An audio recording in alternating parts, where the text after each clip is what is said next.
One single email can topple a government.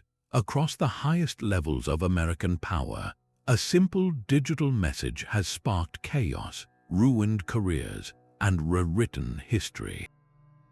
You are about to uncover the 33 most bizarre and unbelievable email scandals that shook the United States. By the end of this, you will know the shocking true stories behind the headlines and the secret digital trails that brought down titans. How did a pizza party invitation fuel a dangerous conspiracy? What did executives really say when they knew their products were deadly? Which scandal truly started with a single misplaced click? In a world run on digital communication, which of these stories feels most possible today? The digital trail begins with a story that consumed an entire presidential race. At the heart of the first scandal was not a complex hack or a foreign spy, but a simple question of convenience. While serving as Secretary of State, Hillary Clinton made a fateful decision. She opted to use a private email server housed in her own home for all of her official government communications. This meant that instead of using secure government systems, thousands of messages, some containing highly classified information, flowed through this private channel. The justification was often cited as practicality, allowing a single device to be used for both work and personal matters, but this convenience came at an immense cost. When this arrangement was discovered, it ignited a political firestorm. The Federal Bureau of Investigation launched a major probe not into espionage but into potential mishandling of classified material. Director James Comey's public statements became national events, first announcing that no reasonable prosecutor would bring charges, and then, shockingly, reopening the investigation days before the election after new emails were found on a separate device. The political fallout was immediate and relentless. The scandal fueled a powerful narrative of secrecy and entitlement, creating a cloud of suspicion that her opponent, Donald Trump, leveraged effectively. It became a central theme of the 2016 campaign, a constant topic in debates and rallies. The question was no longer just about the content of the emails, but about judgment and trust. How could a decision made for personal convenience spiral into one of the most defining controversies in modern American politics? This was not a crime in the traditional sense, but a breach of protocol that revealed how fragile public trust can be in the digital age. That phrase, extremely careless, echoed across the nation. FBI Director James Comey stood before the American public and delivered a verdict that satisfied no one. He detailed how Hillary Clinton and her team had been grossly negligent in their handling of very sensitive, highly classified information. He stated that any reasonable person in her position should have known better than to risk national security on a private server. Yet, in the same breath, he announced the FBI would not recommend the Department of Justice bring any criminal charges. This contradiction left the country deeply divided. For her supporters, it was a vindication, proof that no laws were technically broken. For her detractors, it was evidence of a two-tiered justice system, where the powerful face no consequences for behavior deemed extremely careless for anyone else. The scandal became less about the emails themselves and more about what this entire process revealed. It eroded faith in the non-political nature of federal institutions. People began to question whether the FBI could ever be truly impartial when investigating such a high-profile political figure. The very institutions designed to protect the nation became viewed through a partisan lens. Trust, once so carefully built, seemed to evaporate with that one damning phrase. If carelessness at the highest levels of government carries no real penalty, what does that say about accountability itself? This erosion of trust set the stage for a scandal that was, in many ways, its bizarre opposite. The fragility of trust in one institution was about to be overshadowed by the absolute demolition of another. While political scandal simmered, a corporate disaster was unfolding in Hollywood, proving that no fortress of power was safe from a digital siege. In November 2014, employees at Sony Pictures Entertainment arrived at their offices to find a chilling sight. Their computer screens had been taken over, a red skeleton glowed menacingly, and a message from a group calling themselves the Guardians of Peace threatened to release the company's most sensitive secrets unless their demands were met. This was not a simple data breach. It was a meticulously planned act of digital warfare, one that the United States government would later attribute to North Korea. The hackers did not just steal financial data, they went straight for the company's soul, seizing over 100,000 emails, and when they released them to the public, the true humiliation began. The world was given a raw, unfiltered look into the private conversations of some of Hollywood's most powerful executives. The emails revealed petty feuds, cruel jokes about major actors, and shockingly unprofessional comments about the very films they were producing. It was a catastrophic public relations nightmare, but the motive for this attack made the scandal truly bizarre. It was widely believed to be retaliation for a single film, a satirical comedy called The Interview, which depicted the fictional assassination of North Korea's leader. A movie had provoked an international incident, and the private words of executives became the ammunition. The financial and reputational damage was immense. The company faced lawsuits, a shattered internal culture, and a profound loss of confidence from partners and talent. How did a comedy script trigger a real-world crisis that exposed the carelessness of corporate communication for all to see? This was a stark lesson in how the digital age had erased the line between corporate gossip and national security. From the Hollywood backlots, our trail of digital chaos leads straight to the heart of the American intelligence apparatus. Here, a four-star general and the director of the Central Intelligence Agency, David Petraeus, fell victim not to a foreign hacker, but to a personal lapse in judgment. His downfall began with a seemingly innocent arrangement. He was collaborating on his biography with an author and former Army officer, Paula Broadwell. To share sensitive information, they devised a system they believed was cleverly discreet. Petraeus would write classified details into draft emails, which he then saved in the draft folder of a shared Gmail account.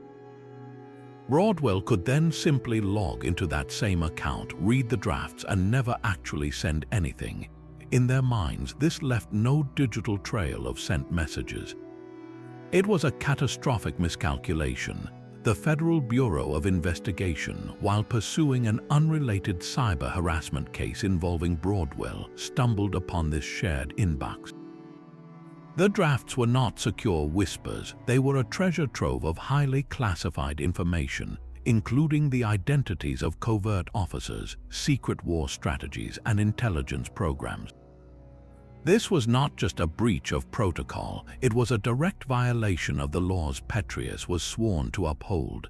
He eventually pleaded guilty to a misdemeanor charge of mishandling classified material. The man who once commanded the wars in Iraq and Afghanistan, who was entrusted with the nation's most vital secrets, saw his illustrious career end in disgrace over a shared Gmail password. How could someone at the pinnacle of intelligence believe a simple email draft folder was a safe place for the world's most dangerous secrets? This scandal revealed a profound truth, that the greatest security threat is sometimes not a sophisticated enemy, but the illusion of privacy and a simple human mistake. The illusion of a secure draft folder was a shocking lapse, but what happens when a company's entire culture is built on deception? The story of Enron's collapse is not just about numbers on a spreadsheet, it is a tale told through its own internal emails. These messages became the ultimate confession, a digital paper trail where executives openly discussed their crimes. In one now infamous exchange, executives gleefully referred to their accounting tricks as the crooked E-philosophy. They weren't just hiding debt in complex financial structures, they were celebrating their own cleverness in fooling investors and regulators. In another chilling message, an Enron executive congratulated his team for pulling off a deal that was, in his own words, a total fabrication. They knew the company's success was a complete mirage propped up by lies, and they typed those admissions into company servers for anyone to find. When the House of Cards finally fell, those very emails became the cornerstone of the government's case. Prosecutors used the executive's own words to prove criminal intent, showing a jury that this was not an accident or a misunderstanding, but a deliberate, coordinated fraud. The sheer arrogance displayed in those messages was their undoing. How could they be so careless with their words? They operated in a bubble of perceived invincibility, never imagining that their private digital conversations would one day be read aloud in a courtroom. The Enron scandal taught the business world a brutal lesson that in the modern era, your own emails can become the most powerful witness against you. This corporate implosion revealed a deep cultural sickness, but the next scandal would show how a single email could weaponize a good intention into a national controversy. The arrogance of Enron's executives was staggering, but the consequences of their emails were primarily financial. Now, a new set of internal messages would reveal a cost measured not in dollars but in human lives. Inside the towering headquarters of General Motors, engineers and managers were quietly aware of a terrifying flaw. A simple jostle of a car key could cause the ignition switch in millions of vehicles to slip from the run position to off. In an instant, power steering and brakes would fail, but even more lethally, the airbags would not deploy in a crash. For over a decade, this known defect was discussed in a chain of corporate emails. The language was cold, clinical, and focused entirely on cost. Engineers debated the price of a replacement part, a matter of pennies per vehicle, while managers questioned the business case for a recall that would run into the millions. All the while, they knew people were dying in crashes where the airbags never fired. The emails became a digital timeline of negligence, a clear record showing that the company chose to save money rather than fix a proven killer. It was only after a relentless investigation by journalists and plaintiff attorneys that the truth was forced into the open. The public outcry was immediate and furious. How could a corporation prioritize a few dollars over the safety of its own customers? The fallout was catastrophic for GM. The company was forced to recall millions of cars, faced a massive federal fine, and settled countless lawsuits with grieving families. The GM scandal exposed a chilling reality that in the modern corporation, a deadly secret can live for years inside an innocent-looking email chain. This was corporate negligence on an unimaginable scale, but our next story involves a deliberate deception that would shake the very foundation of American environmental progress. The cold calculus of corporate neglect was about to be eclipsed by a firestorm of political pressure. A new batch of emails would soon pull back the curtain on a shadow diplomacy campaign, one that would lead directly to the impeachment of a president. At the center of the storm was not a government server, but the personal inboxes of the president's personal lawyer, Rudy Giuliani. These messages, uncovered by Congress, revealed a detailed and persistent effort to pressure the government of Ukraine. The goal was to secure a public announcement that Ukraine would open an investigation into Joe Biden and his son, Hunter. The emails showed a coordinated scheme involving Giuliani and his associates, who positioned themselves as unofficial channels to the Ukrainian government. They explicitly discussed the investigation as a deliverable, a political favor that was being demanded. This pressure campaign was intrinsically linked to official United States policy. A crucial $400 million package of military aid, which Ukraine desperately needed for its conflict with Russia, was suddenly put on hold. While the emails did not contain a direct, written order to freeze the aid as a quid pro quo, they painted a clear picture of the environment in which that freeze occurred. The messages revealed the two tracks of American policy, the official diplomatic one, and this private, politically motivated operation running in parallel. When a whistleblower's complaint brought the scheme to light, these emails became critical evidence in the first impeachment inquiry against President Donald Trump.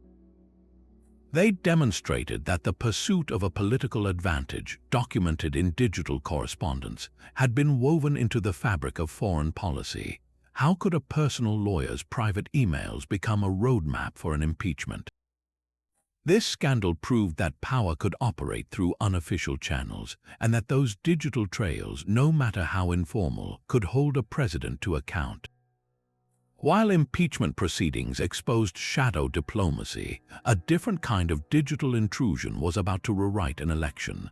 The target was not a government server or a corporate network, but the personal Gmail account of John Podesta, the chairman of Hillary Clinton's presidential campaign. The method was not a sophisticated cyber attack from a foreign power, but a deceptively simple phishing email. It arrived in his inbox disguised as a Google security alert, warning that someone had accessed his account from an unfamiliar location. The message looked authentic, urging him to change his password immediately for his own protection. A campaign staffer, noticing the alert, forwarded it to the IT help desk with a single, fateful question: "Is this legitimate?" The response from the IT department was a typo that would echo through history. They meant to type invalid, but instead wrote legitimate. That one misspelled word gave Podesta the green light. He clicked the link, entered his current password into the fake Google login page, and in that moment handed over the keys to his entire digital life. The hackers, linked to Russian intelligence, now had unrestricted access to years of his personal and professional correspondence. They exfiltrated thousands of emails, which were then published by WikiLeaks in a steady, strategically timed drip in the final months of the campaign. The world was given a raw look inside the Democratic campaign machine. The emails revealed campaign strategies, internal debates about messaging, and unflattering comments about political opponents. While there was no single smoking gun, the cumulative effect was deeply damaging. It fueled narratives of a rigged system and backroom deals, creating a constant distraction and eroding public trust at a critical moment. How could a single misspelled word from a tech support worker trigger a leak that many believe altered the course of American history? This scandal demonstrated that the most powerful cyber weapon is not always complex code, but a simple, cleverly designed lie that preys on human error. That single misspelled word proved how vulnerable any inbox could be, but the next target was a company that traded in secrets itself. Strategic Forecasting Incorporated, known as Stratfor, was a private intelligence firm often nicknamed the Shadow CIA. Its business was selling geopolitical analysis to powerful corporate clients, promising them an insider's view of global risks.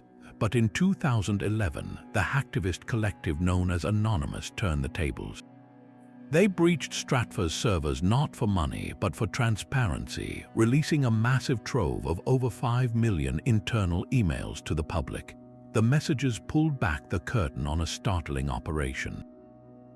They revealed the firm's deep, symbiotic ties to 3-letter government agencies, with emails showing cozy relationships and information sharing with entities like the Central Intelligence Agency and the Department of Homeland Security. This blurred the line between public intelligence and private profit in a way that shocked many observers. Even more disturbing were the emails detailing corporate espionage. Stratfor's clients, which included major energy and defense corporations, were paying the firm to monitor activist groups. The targets were not foreign spies, but environmental organizations like Greenpeace and the Yes Men. The emails outlined strategies to infiltrate these groups, track their protest plans, and gather intelligence on their members.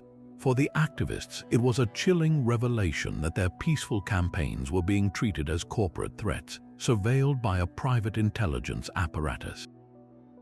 The hack exposed a hidden world where influence and information were commodities, and where the watchmen themselves were being watched. How could a company that analyzed global risk for a living fail to secure its own most sensitive communications?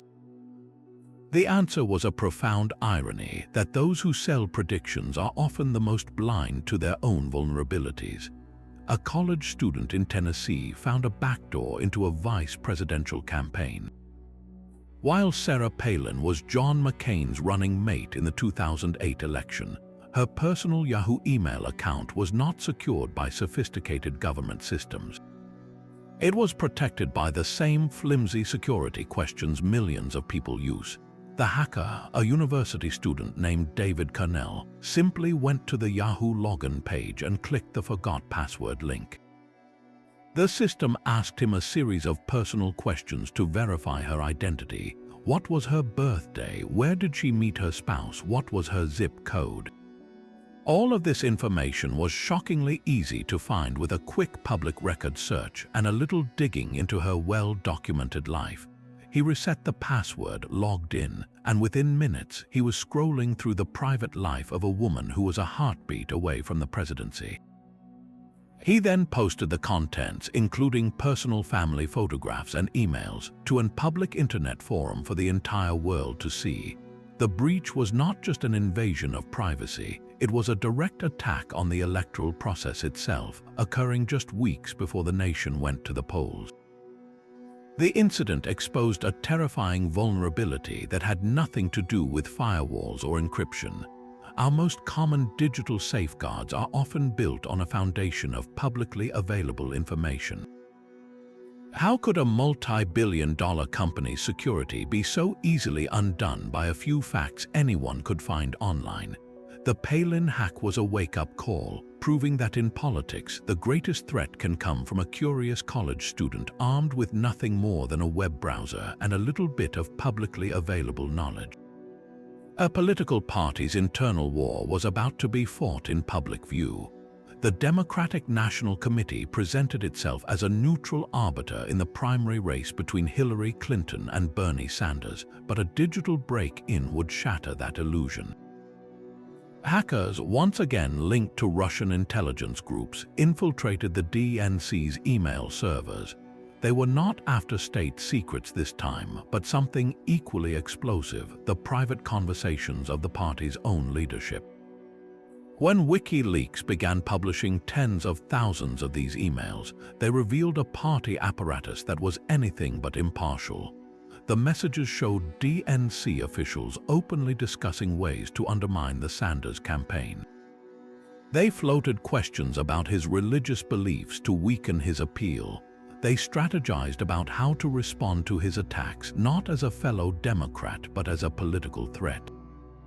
The most damning exchanges suggested the committee's chair, Debbie Wasserman Schultz, was actively favoring Clinton long before the primary race was officially over. For the millions of supporters who had fueled Sanders' grassroots movement, the emails were a digital confirmation of their deepest suspicions. The party they were trying to influence was in fact working against them. The backlash was furious and immediate. The revelation tore open a deep rift within the Democratic Party, pitting the progressive wing against the establishment just as the general election was beginning. The scandal forced Debbie Wasserman Schultz to resign her position as chair on the very eve of the Democratic National Convention, a stunning fall from grace. How could a political organization tasked with unifying a party instead become the source of its most profound division? The DNC leak did not just expose bias, it weaponized it, turning trust into a casualty and proving that the most damaging secrets are often the ones we keep from ourselves. While political hacks exposed public bias, a far more intimate invasion was secretly unfolding for decades. The National Security Agency, the nation's most secretive electronic eavesdropper, turned its powerful surveillance tools inward on American citizens. Beginning in the 1960s, the agency initiated a clandestine program with a deeply personal target. It was called the Lavender Scare. The government's official position was that homosexuality represented a security risk, as individuals could be more easily blackmailed into betraying state secrets. So the NSA began systematically intercepting, reading, and analyzing the personal correspondence of thousands of private citizens. They were not looking for communist spies or foreign agents. They were searching for any hint of romantic or sexual affection between people of the same gender. Love letters, postcards, and intimate notes were all scrutinized by government analysts. The program did not just focus on random citizens. It specifically targeted prominent figures in academia, the arts, and even within the government itself. Imagine a poet's heartfelt sonnet or a professor's private note to a colleague being flagged as a national security threat. The goal was to uncover anyone who might be gay and then use that information to deny them security clearances, effectively ending their careers in public service or any field connected to government contracts. This was not a short-term operation. It persisted for years, creating an invisible wall of fear and ruining countless lives based on nothing more than who a person loved. How many brilliant minds were pushed out of public service because their private lives were deemed a liability by unseen readers in a fortified building? The Lavender Scare stands as a chilling testament to how national security can be twisted into a tool for systemic discrimination, where the most private words became weapons for the state. The power to tax is the power to destroy, and in 2013, a simple admission suggested that power was being wielded with political bias. During a legal conference, a senior Internal Revenue Service official named Lois Lerner publicly apologized. She revealed that for years, the IRS had been using inappropriate screening criteria to flag certain groups applying for tax-exempt status. The keywords used to single out these applications for extra scrutiny were things like Tea Party and Patriot. These were overwhelmingly conservative organizations, and the delays and intense questioning they faced effectively stifled their political activity during critical election cycles. Lerner's apology was meant to quell the outrage, but it only ignited a firestorm. Congress immediately launched an investigation, demanding all of her emails and internal communications to understand who knew what and when. They wanted to see the digital trail that led to this systemic targeting. But then the story took a bizarre technological turn. The IRS informed Congress that a catastrophic computer failure had occurred. Lois Lerner's hard drive had crashed, they claimed, and with it, a massive trove of her emails from a critical 2-year period had been permanently lost. The timing seemed impossibly convenient. How could the emails of one of the most central figures in a major political scandal simply vanish into a digital void? The explanation felt like a poorly written excuse, a cliché that undermined the entire investigation. The lost emails became a symbol of government unaccountability. Were they truly destroyed by a random hardware malfunction, or was this a deliberate act of obstruction? The mystery was never fully solved, leaving a permanent stain on the agency's reputation and forcing every American to wonder if the most powerful tools of government could be turned into political weapons, with the evidence conveniently deleted by a crashed hard drive. Political retribution can arrive in the most mundane and aggravating form imaginable, a traffic jam.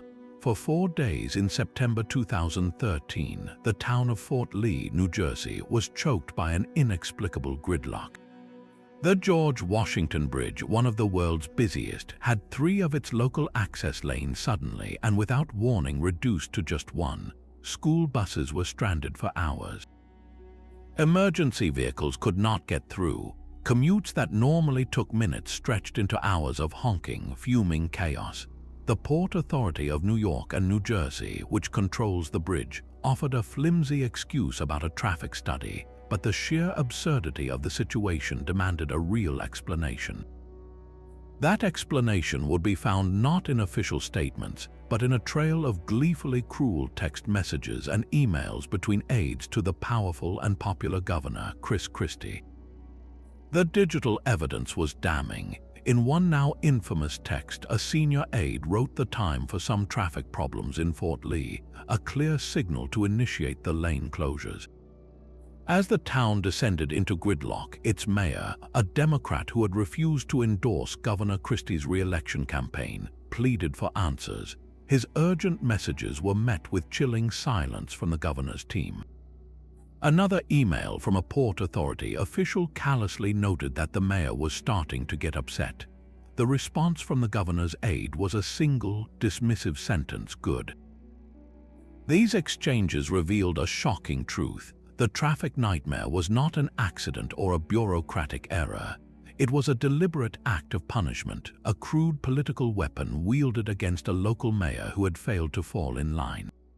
The sheer pettiness of the scheme was its most bizarre feature. Why would the staff of a governor with national ambitions risk everything over a local political snub? The fallout was swift and severe. Federal prosecutors built a criminal case entirely on that digital trail of texts and emails, leading to multiple convictions of Christie's closest aides. The scandal, dubbed Bridgegate, shattered the governor's image as a straight-talking leader and instantly vaporized his hopes for the presidency. It proved that the most powerful evidence of corruption is often not a complex financial record, but a simple, arrogant message celebrating the infliction of everyday misery. The casual cruelty of political retribution was about to be surpassed by a far more calculated form of harm. In the world of pharmaceuticals, where companies develop medicines to save lives, one executive decided the real profit was not in healing, but in exploiting desperation. Martin S.H. Creley, the founder of Turing Pharmaceuticals, became an overnight symbol of corporate villainy, and his own emails provided the perfect script for his public trial. His most infamous act was acquiring the rights to Daraprim, a 6-decade-old drug essential for treating life-threatening parasitic infections, particularly in AIDS patients and cancer survivors. Then he calmly raised the price from $13.50 per pill to $750. Overnight, a course of treatment that once cost a few $100s now carried a price tag of tens of thousands. The public outrage was immediate and visceral, but it was S.H. Creley's reaction, documented in his own digital correspondence, that cemented his reputation. Instead of hiding, he leaned into the role of villain with a boastful, almost gleeful arrogance. In emails to journalists and on social media, he defended the price hike as a simple business decision, a necessary move to fund research and development, a claim that rang hollow for a drug that had been generic for generations. He taunted critics, calling them ignorant and even creating a wish list on Amazon for his detractors to buy him gifts. Internally, emails revealed a similar contempt. He joked about the press coverage and dismissed the concerns of patients and doctors. In one particularly damning exchange with an investor, he seemed to revel in the public's hatred, viewing it as a perverse badge of honor. This digital paper trail did more than just show a greedy businessman. It revealed a profound disconnect, a complete inability to comprehend the human suffering his decision caused. How could someone be so openly proud of making essential medicine unaffordable? The emails became exhibit A in the court of public opinion, and later in a real courtroom where he was eventually convicted of securities fraud in a separate scheme. Martin S.H. Creley's story is a stark lesson in how the modern age amplifies arrogance. His emails were not just a record of his actions, they were a live broadcast of his own moral bankruptcy, proving that sometimes the most damning evidence is a person's unedited pride in their own terrible deeds. The promise of a single drop of blood, enough to run hundreds of life-saving tests, captivated investors and the public alike. Theranos founder Elizabeth Holmes built a multi-billion-dollar company on this revolutionary idea, becoming the world's youngest self-made female billionaire.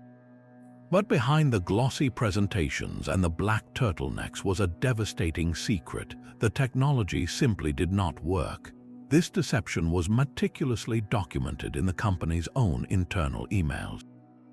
Messages between Holmes, her business partner Sunny Balwani, and other executives revealed a culture of deliberate lies. They knew their proprietary Edison devices produced wildly inaccurate and unreliable results. Yet they continued to use them on real patients, forging reports and hiding the failures from regulators and partners. In one chilling exchange, a lab director expressed grave concerns about the accuracy of the tests, warnings that were systematically ignored by leadership. The emails showed a conscious decision to prioritize fundraising and publicity over patient safety. They discussed creating fake demonstrations, using competitor machines to run patient samples, and crafting elaborate narratives to explain away the constant malfunctions. When a Wall Street Journal investigation began to close in, the emails detailed a strategy of intimidation and legal threats against former employees who tried to speak out. The entire operation was a high-tech mirage propped up by a digital trail of its own fraud. How could a company entrusted with human health operate for so long on a foundation of pure fiction? The answer was a toxic blend of ambition and fear, all captured in the cold, unemotional text of corporate emails. The Theranos scandal proved that the most dangerous lies are not told in secret meetings, but typed confidently into an inbox, creating a permanent record of a broken promise. The world's richest man discovered that even his immense fortune could not buy back his privacy. Jeff Bezos, the founder of Amazon, found himself the target of a classic tabloid trap, but his response would turn the tables in a way no one expected. It began when the National Enquirer published a story detailing his extramarital affair, complete with intimate text messages he had sent. For most public figures, this would be the end of the story, a humiliating scandal to be endured in silence. But Bezos did something extraordinary. He launched his own investigation to uncover how the tabloid had acquired his private communications. His probe led him to a shocking conclusion: the publication was not acting alone. He alleged that its parent company, American Media Incorporated, was politically motivated, potentially acting in concert with individuals close to the Saudi Arabian government. Then the situation escalated from embarrassing to outright bizarre. Bezos alleged that the National Enquirer attempted to blackmail him. They threatened to publish a trove of explicit personal photographs, including a below-the-belt selfie, unless he issued a public statement. That statement would have to declare that the Enquirer's initial story was not politically motivated and that the publication had not been fed the information by any third party.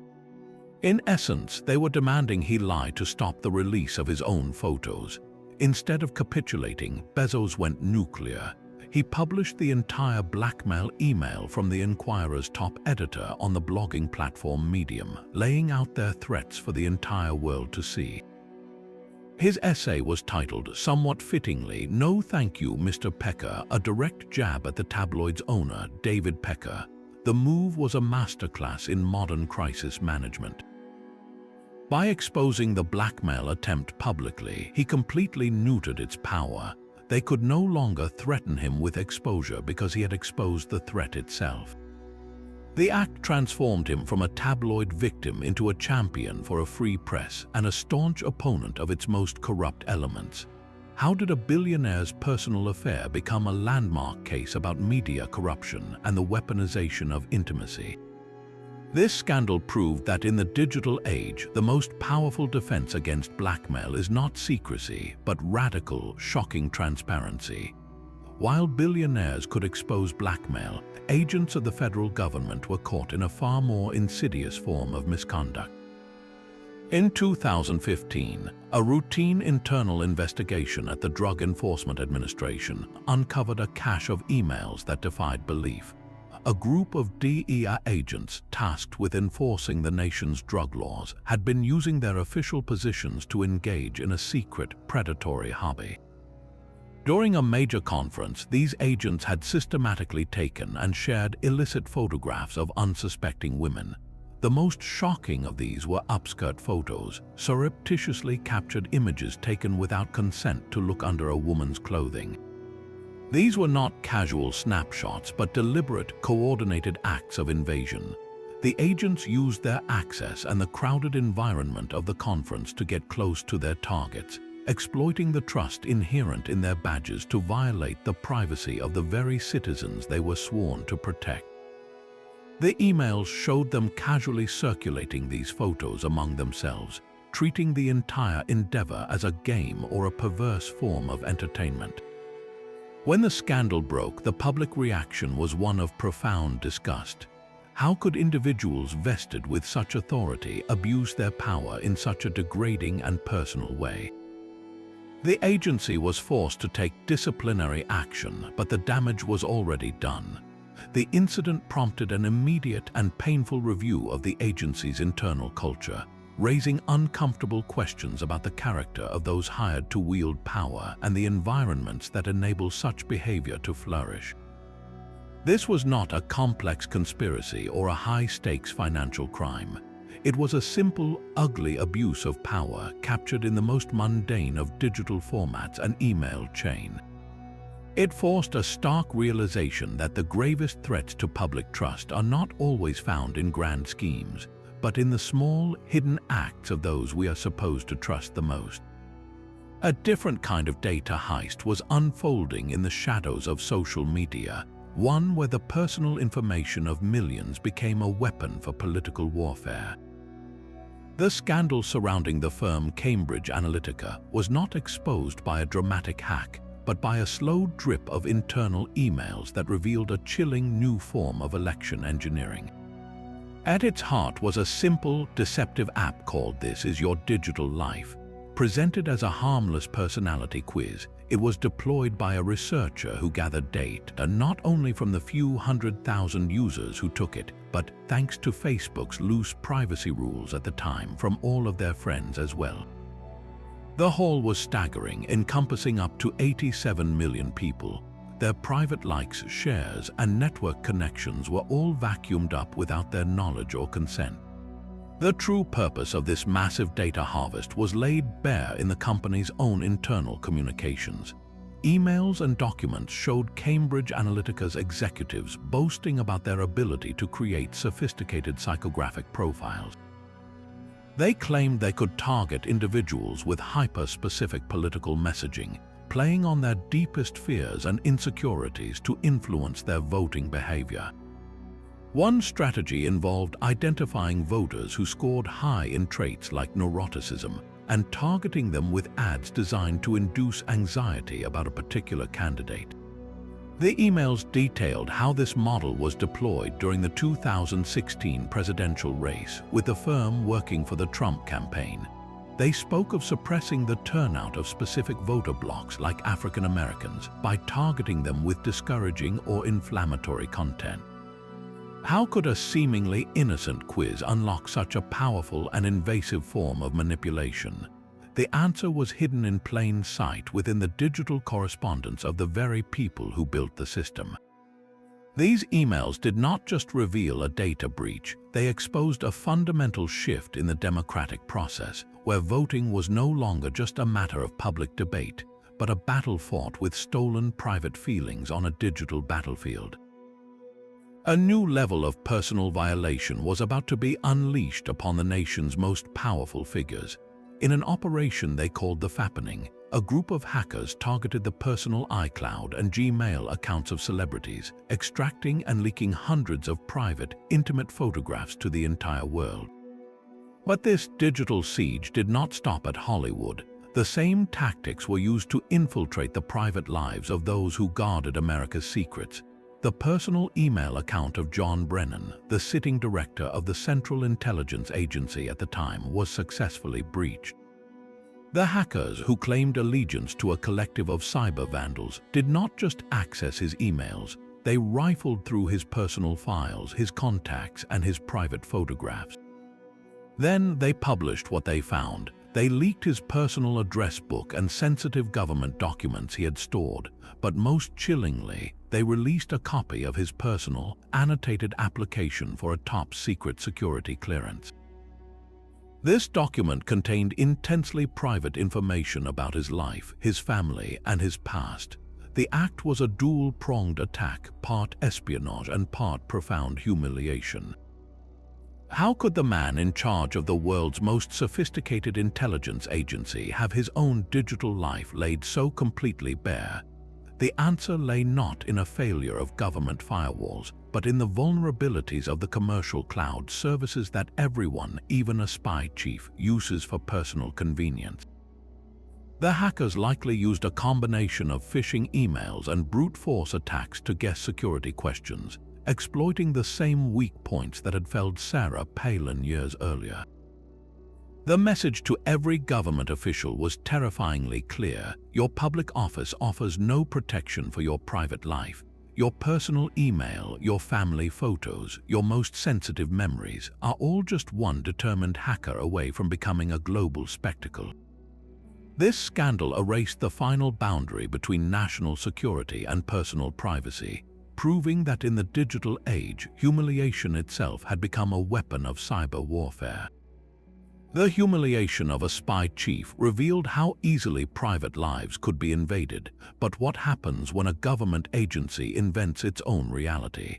In October 2007, as devastating wildfires raged across Southern California, the Federal Emergency Management Agency faced a crisis of public trust. The agency, still reeling from its disastrous response to Hurricane Katrina 2 years prior, was desperate to project an image of competence and control. Their solution was not to hold a legitimate press briefing but to stage one. With only 15 minutes' notice, they summoned reporters to their headquarters in Washington. The timing was so abrupt that almost no actual journalists could arrive in time. So, FEMA officials simply pretended. They filled the room with their own staff members who were instructed to act the part of reporters. These employee plants then asked soft, pre-approved questions which had been emailed to them in advance by the very officials they were supposedly grilling. The entire charade was broadcast live to the public, presenting a carefully manufactured display of government efficiency. The illusion shattered almost immediately. Real journalists watching the feed from their newsrooms grew suspicious. They recognized the faces in the room as FEMA public relations staff. The questions were too gentle, too perfectly scripted. When the deception was exposed, the backlash was swift and fierce. How could an agency responsible for saving lives during genuine disasters resort to such a blatantly fake performance? The scandal was not about leaking information, but about constructing a complete fiction for public consumption. It was a desperate attempt to control the narrative that utterly backfired, proving that in a moment of real crisis, the most damaging fire was the one they lit themselves. The line between public business and private communication grew dangerously thin within the very walls of the White House.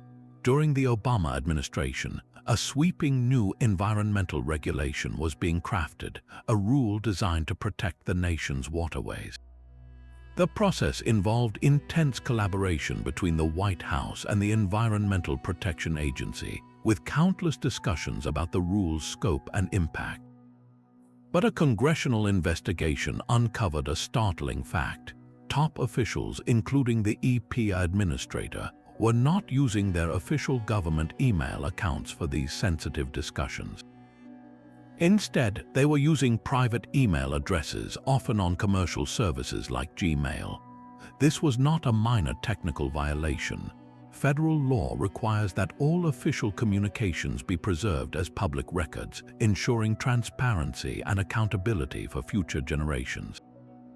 By shifting these critical conversations to private inboxes, these officials created a massive gap in the official record. Thousands of emails about a major federal rule simply vanished from the government's view, stored on servers they did not control. The justification offered was often one of convenience, a familiar echo of earlier scandals, but the content of these emails was what made the situation so controversial. They were labeled as sensitive but unclassified, a term for information that, while not a national secret, could cause significant harm if disclosed improperly. These were precisely the kind of deliberations that the public has a right to see, debates about the economic and environmental consequences of a powerful new regulation. How could the public trust a process that was deliberately hidden from its own record-keeping systems? The fiasco revealed a frustrating contradiction. An administration that championed transparency was simultaneously operating a shadow system of communication for some of its most important work. It proved that the temptation to bypass bureaucracy is a bipartisan one, and that the digital trail of governance can be erased with nothing more than a personal email address. Even the most meticulous investigations can be undone by a single misplaced click. In the high-stakes world of the special counsel's office, where Robert Mueller's team was probing Russian interference in the 2016 election, a digital slip of the finger sent a shockwave through the probe. The mistake was a classic one, a failure involving the carbon copy function. An attorney on the team was preparing to send a sensitive email regarding the ongoing investigation to a list of undisclosed recipients. The proper procedure would have been to place all those addresses in the BCC field, the blind carbon copy, which keeps every recipient's identity hidden from everyone else. But in a moment of haste or distraction, the attorney instead placed the long list of names in the standard CC line. With one click, the message was sent and the damage was done. Every person on that list instantly received the email, and with it, a complete roster of everyone else who was receiving the same confidential information.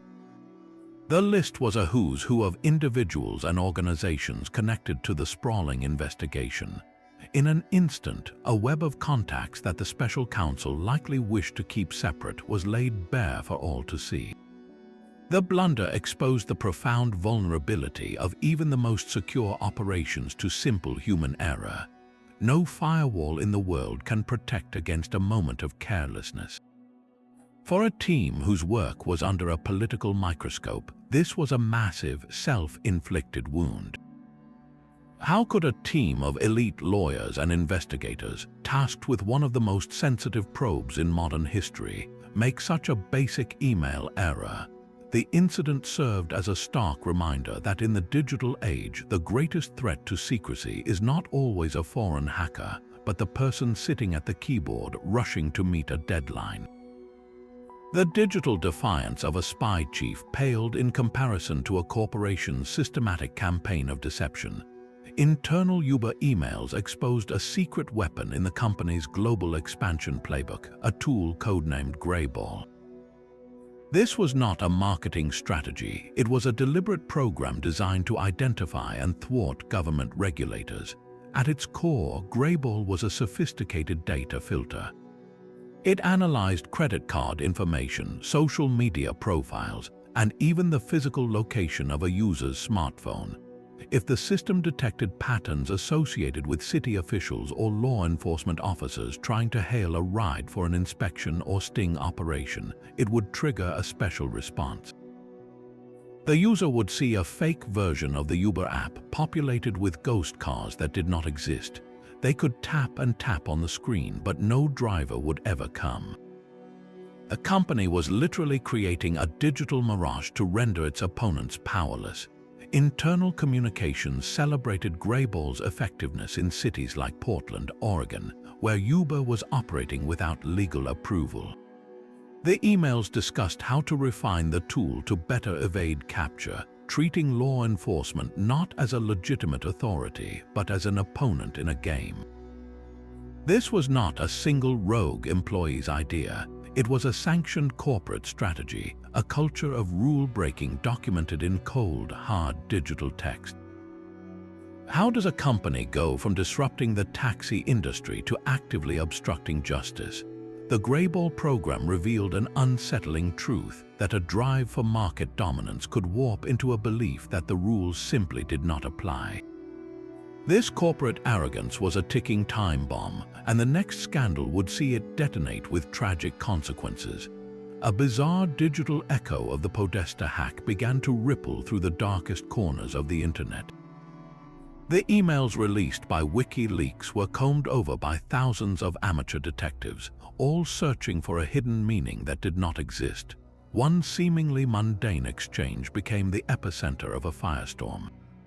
In an email about a dinner party, someone mentioned pizza, and in another, a friend joked about John Podesta owning a handkerchief with a specific map pattern.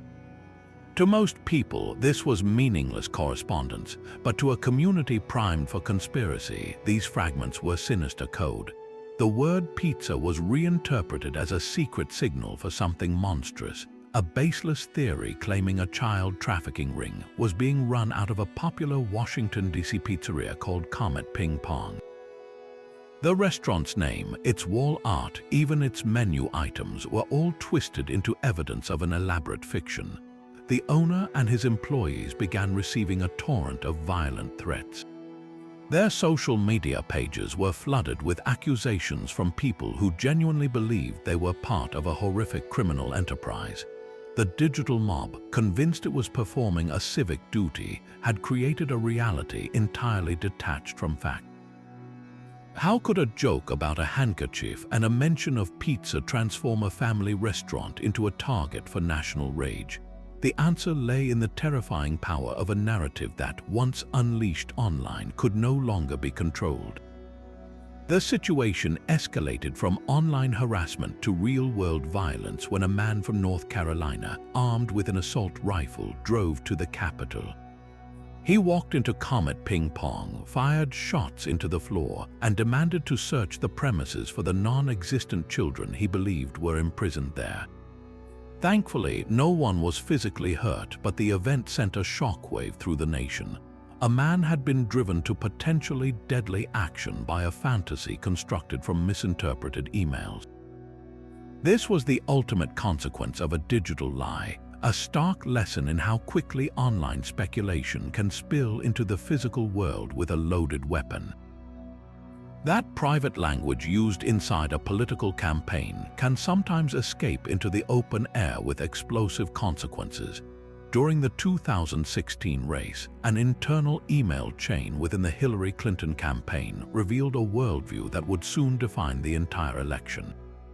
Staffers and advisors were discussing how to frame Donald Trump's core supporters. In these messages, they didn't just critique his policies. They used terms describing his backers as racist, sexist, and irredeemable.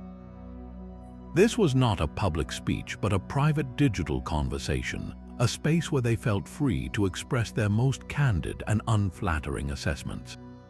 Then, at a high-dollar fundraiser, Clinton herself gave voice to this internal consensus. She publicly stated that half of Trump's supporters could be put into what she called a basket of deplorables. The comment was instantly weaponized. For millions of voters who felt overlooked by the political establishment, it was not a gaffe. It was a confirmation of their deepest belief that coastal elites in places like Washington and New York looked down on them with contempt. The leaked internal emails proved that this was not a one-off remark, but a reflection of the campaign's genuine private culture. The digital trail showed a profound disconnect. Publicly, the campaign spoke of unity and understanding.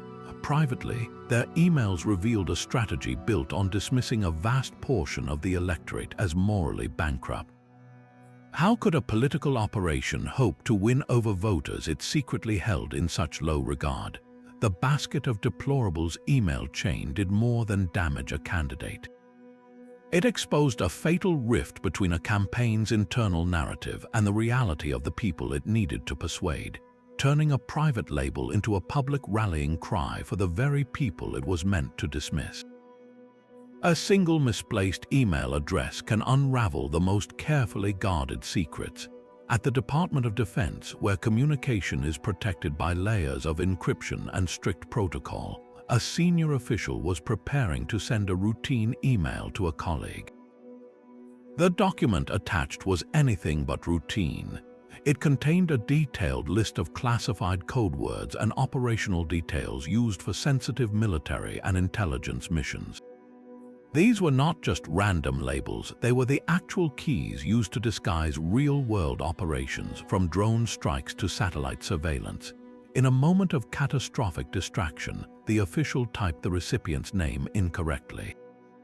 Instead of reaching a secure military server, the email, with its devastating attachment, landed directly in the inbox of a journalist. The breach was immediate and total. The very words designed to protect American operations were now in the hands of a member of the press. The Pentagon was forced into immediate damage control, scrambling to assess the fallout. How many active missions had been compromised? Which assets were now exposed? The official responsible was swiftly removed from their post, but the questions lingered. How could someone with such high-level clearance make such a basic yet monumental error? This was not a sophisticated hack, but a simple typo that handed over a dictionary of national secrets. The scandal exposed a terrifying vulnerability that no firewall could ever fix: the unpredictable human element operating at the heart of the world's most powerful military machine. Even the world's most powerful electronic spy agency was not immune to the allure of fantasy football. While the National Security Agency was tracking terrorists and foreign governments, some of its own analysts were apparently tracking wide receivers and running backs. A series of internal investigations and reports revealed a bizarre pattern of misconduct. Agency employees with access to global surveillance tools were occasionally using that power for deeply personal and utterly trivial reasons.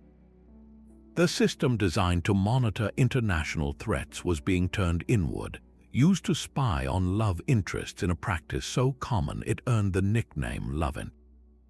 But the most strangely American misuse of power involved a Yahoo Fantasy Football League. According to allegations detailed in internal reports, one analyst decided to help a colleague gain a competitive edge. Using the agency's vast surveillance apparatus, they allegedly targeted the private email accounts of their friends' fantasy rivals. The goal was to peek at their team management strategies to see who they were planning to start or bench each week. This was not about national security, it was about securing a win in a recreational online game. The idea that a multi-billion-dollar global intelligence system could be co-opted for something so mundane is almost laughable until you consider the profound breach of trust it represents. Every citizen is told that these powerful tools exist for their protection, to be used only under strict legal oversight for grave threats. The revelation that they could be deployed for something as petty as a fantasy sports advantage shattered that illusion completely. It raised a chilling question. If an analyst was willing to cross this ethical line for a football game, what other lines might they be willing to cross? The scandal exposed the ultimate vulnerability of any surveillance state: the human beings at the controls, with all their flaws, temptations, and questionable priorities. The digital battlefield of politics, where conspiracies and typos could sway nations, suddenly faced a scandal of pure, unforced personal folly. The downfall of Congressman Anthony Weiner was not triggered by a foreign hack or a corporate cover-up, but by a single, baffling tap on a smartphone. He meant to send a lewd photograph as a private direct message to a young woman. Instead, in a catastrophic slip of the finger, he posted it publicly to his Twitter feed, where it was seen by his thousands of followers. The image was graphic and unmistakably of himself. The internet exploded in a mix of shock and ridicule, coining the incident with a name that would follow him forever: the C-word case scandal. He held a tearful press conference, resigned from Congress in disgrace, and the story seemed to have reached its humiliating end, but it was only the beginning. Weiner could not stop his compulsive behavior. Years later, while attempting a political comeback in a race for New York City mayor, another woman came forward with even more explicit messages.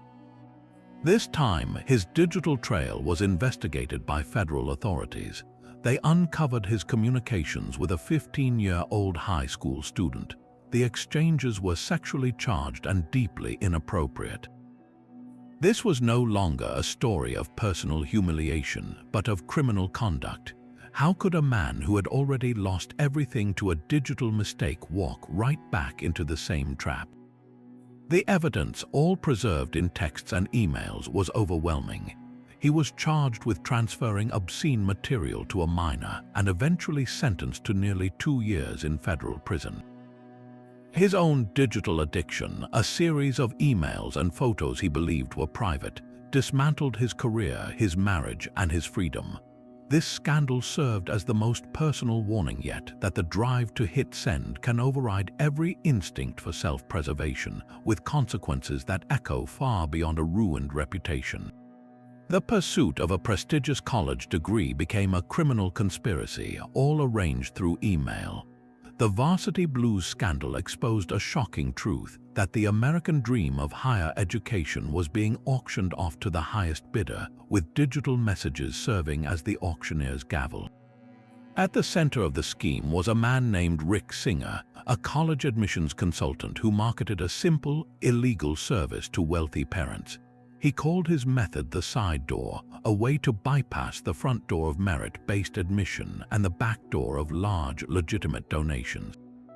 His side door was built on two pillars of fraud: cheating on standardized tests and bribing college athletic coaches, and every step was meticulously documented in his inbox.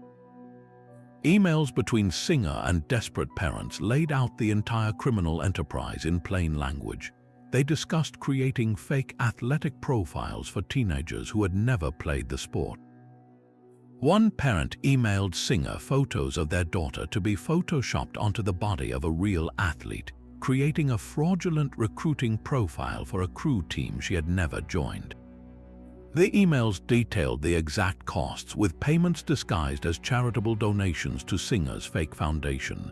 In one exchange, a parent explicitly agreed to a $50,000 payment to have a proctor correct their child's answers on the SAT, ensuring a falsely high score.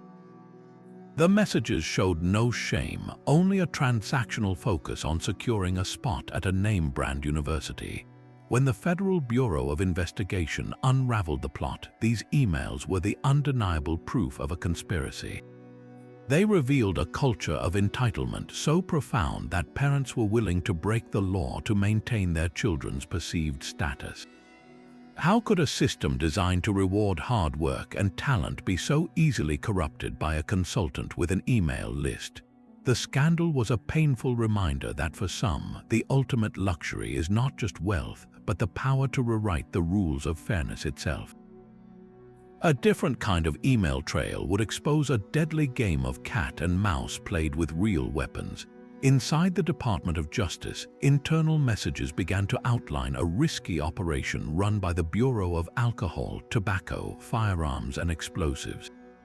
The plan, dubbed Operation Fast and Furious, was as simple as it was dangerous. Instead of intercepting illegal gun sales, TF agents were ordered to stand down and allow firearms to be purchased by known straw buyers for Mexican drug cartels. The hope was that by letting these guns walk, agents could track them up the chain of command and ultimately dismantle entire criminal organizations. But the emails revealed a growing internal unease. Field agents expressed fears in writing, warning their superiors that they were losing control of the weapons. They knew they were letting hundreds, then thousands, of rifles and handguns vanish into the hands of some of the most violent criminals in North America. The digital correspondence became a real-time record of a policy spiraling toward disaster. Then, in December 2010, the theoretical risk became a devastating reality. TF lost track of a specific rifle they had monitored. That weapon was found at a remote canyon in Arizona, the scene of a firefight where United States Border Patrol agent Brian Terry was killed. The internal emails, once debating strategy, now had to confront a brutal outcome. They showed officials scrambling to control the narrative, attempting to distance the department from the operation it had authorized. How could a plan designed to catch criminals instead arm them and lead to the death of a federal agent?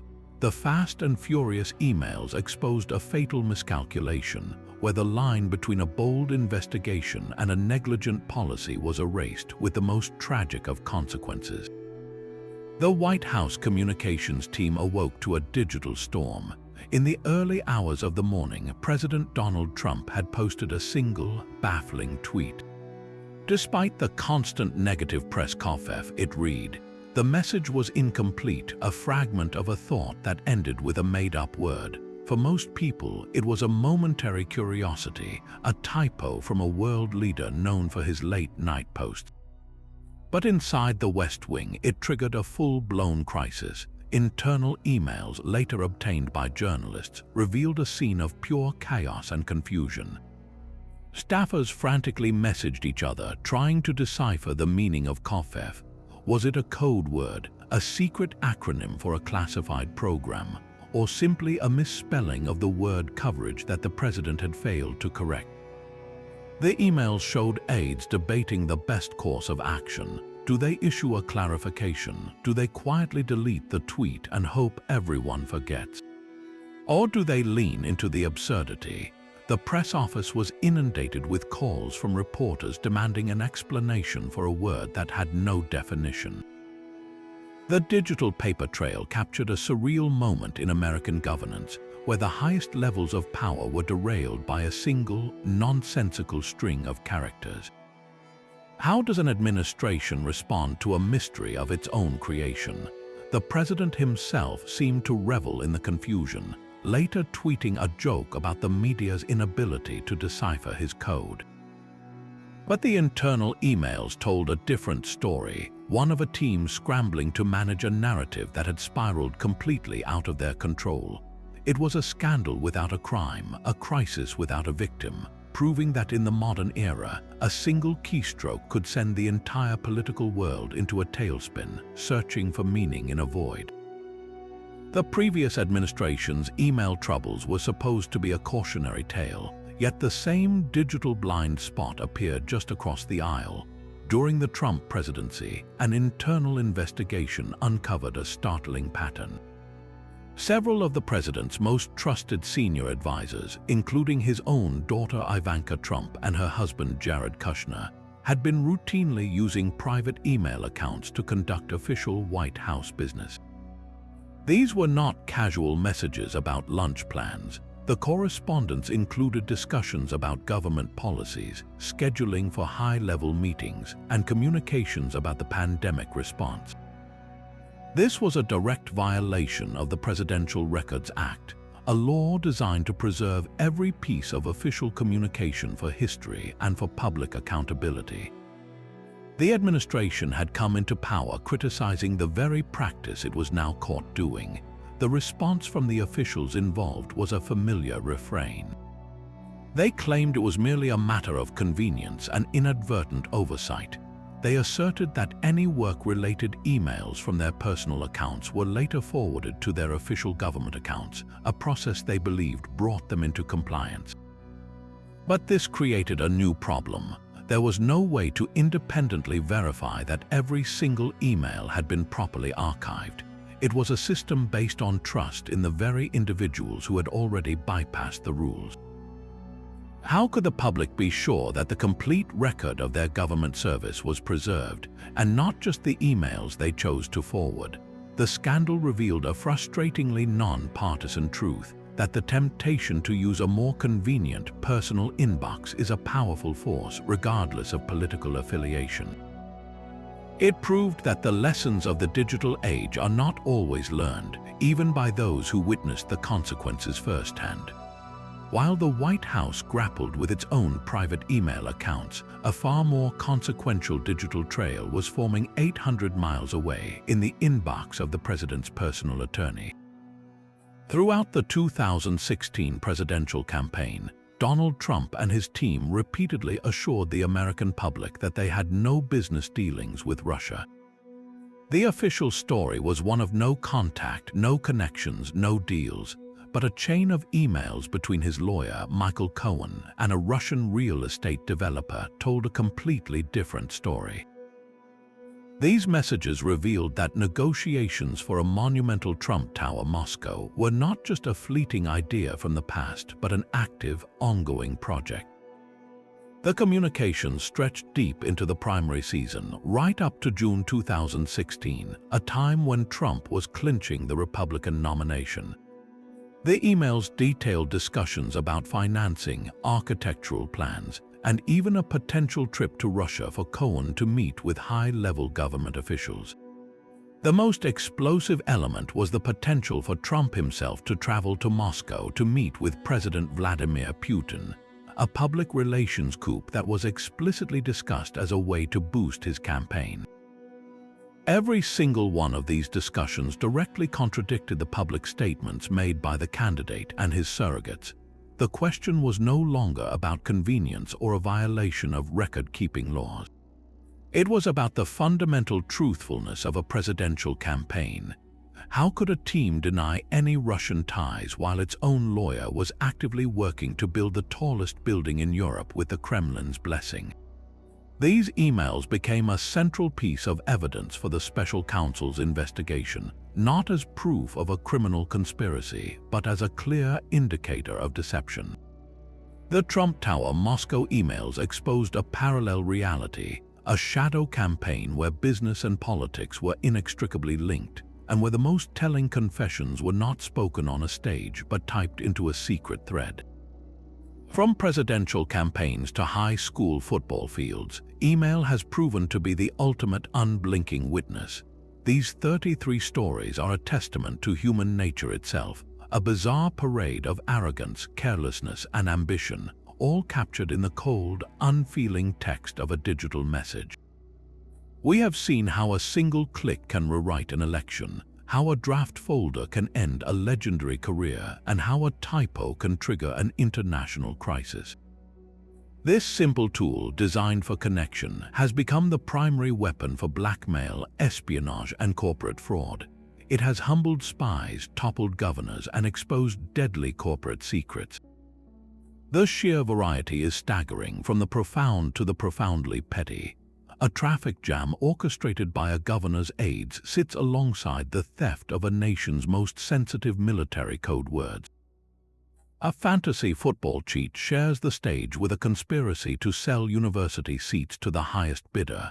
Every one of these scandals, in its own absurd way, reveals a fundamental truth about power and the digital age.